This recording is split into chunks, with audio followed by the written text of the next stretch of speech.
Hello बच्चों, let's see this question and the question says the charge on 1 gram ions of aluminium 3 plus cation is।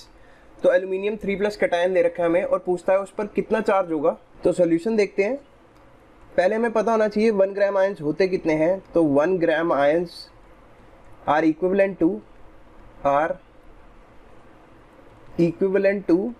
1 mole, equivalent to 1 mole ions. तो कभी भी हमें 1 ग्राम atoms they, 1 gram molecules दे या 1 gram ions दे, इसका simple सा मतलब होता है 1 मोल की बात कर रहा है वो। तो 1 मोल में अब हमें पता लग गया कितने आयंस हैं, तो लिख लो।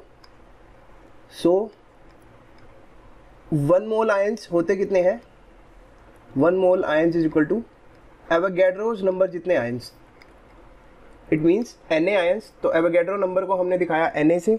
तो अब एक आयन ऑफ एल्यूमिनियम 3 प्लस पे कितना चार्ज है, तो लिख लो 1 ion of aluminium 3 plus has charge, 3 plus has कितना चार्ज है 3e चार्ज, बिकॉज उस पर जो चार्ज दे रखा है वो कितना है 3 प्लस।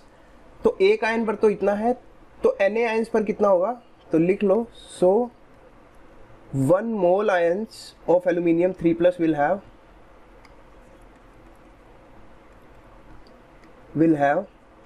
कितना चार्ज होगा, एक पर है 3e, तो Na पर कितना हो जाएगा 3e इंटू Na।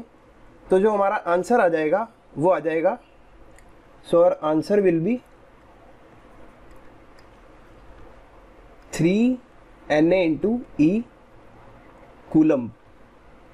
चार्ज की यूनिट क्या है, कूलम। तो यही हमारा आंसर है।